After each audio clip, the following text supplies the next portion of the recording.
ये game changing है। जरा डिटेल्स को देखिए। डीप सीक जो कि एक चाइनीज एआई स्टार्टअप है, वो आर्टिफिशियल इंटेलिजेंस के क्षेत्र में बहुत ही तेजी से उभर रहा है। पर्टिकुलरली जब आपको इसे कंपेयर करना हो गूगल के जेमिनाई से, मेटा के लालमा से और ओपन एआई के चैट जीपीटी से, तो इन सबको वहां पे पछाड़ देता है और बहुत ही धुआंधार तरीके से पछाड़ता है। डीप सीक मॉडल नोटेबली बहुत ज़्यादा कॉस्ट इफेक्टिव है। डीप सीक R1 मॉडल को ट्रेन करने में अप्रॉक्सीमेटली $6 मिलियन ही लगा है, सिर्फ और सिर्फ $6 मिलियन। अगर इसे कंपेयर किया जाए तो मेटा के लालमा को $60 मिलियन लगा था। ओपन एआई के चैट जीपीटी का $5 बिलियन पर ईयर का कॉस्ट लगता है और गूगल में तो $50 बिलियन खाली अकेले 2024 में लगा है। और अगर बात की जाए परफॉर्मेंस की तो मेटा के लालमा, ओपन एआई के चैट जीपीटी और एंथ्रोपिक क्लाउड सोनेट 3.5 इन सबको एक्यूरेसी में और वाइड रेंज टास्क में पूरी तरीके से पछाड़ देता है, क्योंकि अनबिलीवेबल है। आज चैट जीपीटी को लोग बहुत तेजी से यूज कर रहे हैं और उसी में एक ऐसे मॉडल को आ जाना जो कि पूरी तरीके से पछाड़ देता है, जो कि पूरी की पूरी मार्केट को उथल पुथल कर सकता है। इसने 500 मैथ प्रॉब्लम्स को सॉल्व किया है, एआई मैथ इवैल्यूएशन को किया है, कोडिंग कंपटीशन को किया है और कोडिंग में बग्स को स्पॉट या फिर फिक्स करने का टेस्ट भी पास किया है।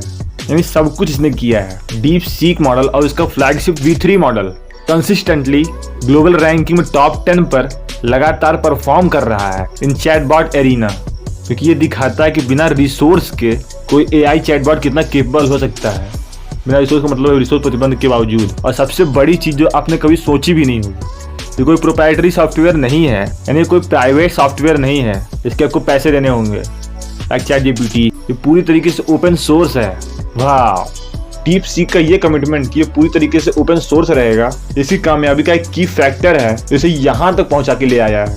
क्योंकि जब कोई मॉडल पूरी तरीके से फ्री होता है तो उसे दुनिया और भी ज़्यादा बढ़ चढ़ के इस्तेमाल करती है। और ऐसे एआई मॉडल्स का ग्रोथ तो ज़्यादा से ज़्यादा इस्तेमाल होने पर ही होता है, जिसका परिणाम इसने चैट जीपीटी को हरा कर दिखा ही दिया है। एक आदमी ने इससे पूछा कि तुम पैसे कैसे कमाओगे फिर, तो डीप सीक की कंपनी के मालिक ने कहा, बहुत super smart guy with math background जिन्हें इस कंपनी को चालू किया है, वो बहुत सारे जीपीयूज ओन करते थे ट्रेडिंग या फिर माइनिंग पर्पज से। उन्हीं लोगों का जो डीप सीक था वो एक साइड प्रोजेक्ट था जिसमें वो साथ साथ ही अपने जीपीयूज का इस्तेमाल करते थे। यानी वो कहना चाहते हैं कि हमारे पास पहले से तैयारी है, जहाँ पे उनके पास प्रोप्राइटरी मॉडल भी हैं और इस तरह के ओपन सोर्स मॉडल भी हैं। See the DeepSeek new model. It's super impressive. You go with that 43 you had. I didn't hear any, but I had just like we do.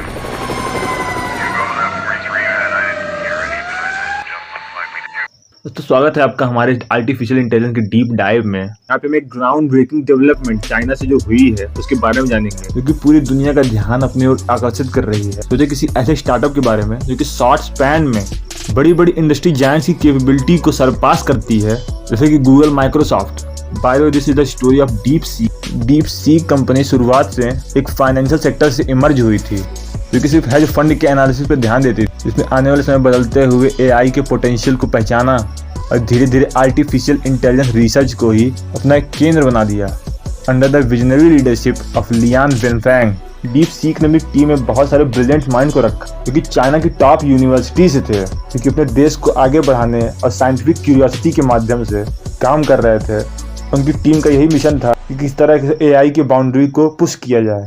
तभी जनवरी 2025 में डीप सीक ने अपना फ्लैगशिप मॉडल को उतारा, deep seek R1, जो कि इसकी exceptional performance की वजह से इससे बहुत ही ज़्यादा प्रोत्साहित किया जा रहा है, particularly in complex problem solving domains जैसे कि मैथमेटिकल रीजनिंग, लॉजिकल इन्फरेंस। अगर नंबर्स की बात की जाए, AIME 2024 के बेंचमार्क से डीप सीक R1 ने अचीव किया है 79.8%, जो कि ओपन एआई के ओवन मॉडल से थोड़ा सा ही ज्यादा है। उसने स्कोर किया था 79.2%। इस तरह की अकॉम्प्लिशमेंट बहुत ही ज्यादा रिमार्केबल तब बन जाती है आपको समझ में आता है कि उनका जो रिसोर्स है बहुत ज्यादा कंस्ट्रेंट है, पॉकेट बहुत ही टाइट है। एडवांस चिप्स पे डीओएस के रिस्ट्रिक्शन के बावजूद डीप सीक ने अपने लिमिटेड हार्डवेयर रिसोर्स को इनोवेट किया, बहुत ज्यादा ताकतवर कंप्यूटेशनल पावर वाले हार्डवेयर का इस्तेमाल किए बगैर, या फिर उसके बावजूद इन्होंने अपने सॉफ्टवेयर ड्रिवन ऑप्टिमाइजेशन पर काम किया और एक नए तरह का मॉडल आर्किटेक्चर पर काम किया, जिससे कि कंप्यूटेशनल पावर कम लगती है। टेक्निक जैसे कि मल्टी हेड लेटेंट अटेंशन,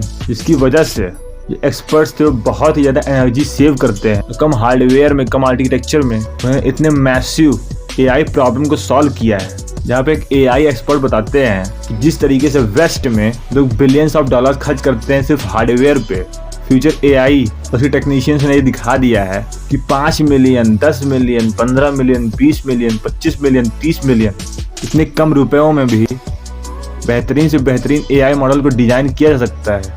और ये AI मॉडल $5 मिलियन में $5 बिलियन, $50 बिलियन वाले जायंट से टकराता भी है और हरा भी देता है, जो कि अपने आप में बहुत बड़ी बात है। बाकी बात करें इसके ओपन सोर्स कमिटमेंट पर, जो कि इसे बाकी AI से बहुत ज़्यादा अलग बनाता है। इस कंपनी ने अपने DeepSeek R1 को MIT लाइसेंस के अंडर निकाला है, जो कि इस कंपनी के रिसर्चर्स और डेवलपर्स को वर्ल्ड वाइड एक्सेस देता है। इसे बहुत सारे प्राइवेट AI वाले कि बहुत महंगे में अपनी टेक्नोलॉजी को बेचते हैं, उनके सामने एक बहुत ही बड़ी टकराव आने वाला है। मेटा चीफ AI साइंटिस्ट यन ल्यूकम ने कहा कि जो DeepSeek की कामयाबी वो दिखाती है कि कैसे एक free model in private model वाले AI को डोमिनेट करने वाला है और डोमिनेट करता है।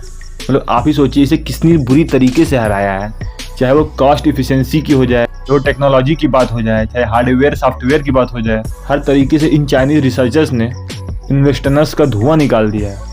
और इतने ज़्यादा कंस्ट्रेन बजट के साथ उन्होंने ये दिखा दिया है कि कितने कम पैसों में बड़े से बड़ा मॉडल को अचीव किया जा सकता है। और इसके परफॉर्मेंस और इफिशिएंसी की बात की जाए तो SWE बेंचमार्क से, क्योंकि सॉफ्टवेयर इंजीनियरिंग की रीजनिंग को इवेलुएट करता है, जहाँ पे DeepSeek R1 ने 49.2% नंबर स्कोर किया है, जो कि OpenAI O1 के 1217 मॉडल से थोड़ा सा ही ज़्यादा है, जिसने स्कोर किया था 48.9%। DeepSeek के सामने एक बहुत बड़ा चैलेंज आने वाला है कि उसकी AI को सेंसर किया जा सकता है, कि हो सकता है कि उसका भी कोई कनेक्शन चाइनीज गवर्नमेंट से हो। और इसके बारे में पूरी तरीके से जंगल में आग तो लगी चुकी है। तो ग्लोबल बैलेंस की बात हो रही है कि कौन AI पावर को लीड करने वाला है।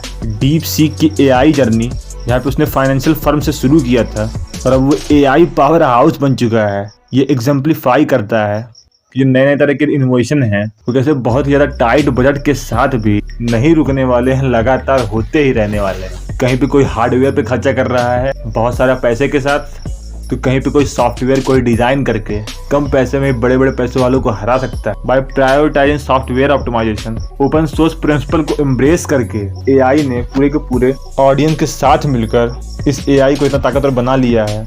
DeepSeek AI खाली चाइना की पोजीशन को एडवांस ही नहीं कर रहा है, बल्कि ग्लोबल AI कंपटीशन में इन्वेस्टर्स एरोगेंसी की एशियन पावर दिखा रहा है। अब जैसे जैसे बहुत तेजी से डेवलप होता जाएगा, इसके ऊपर जो स्टेक होल्डर्स है अपनी नज़रें चील की तरह गड़ाए रखेंगे। अब देखते हैं इस कंपनी का आगे क्या होने वाला है। तो वीडियो पसंद आए तो वीडियो को लाइक करिए, चैनल को सब्सक्राइब करिए। मैं एक विद्यार्थी हूं, फाइनेंशियल स्टेबिलिटी नहीं है, आप ज्वाइन बटन या फिर थैंक बटन दबा कर मुझे फाइनेंशियली स्टेबल कर सकते हैं। वीडियो के बारे में कमेंट करिए। बाकी अभी के लिए इतना ही, धन्यवाद।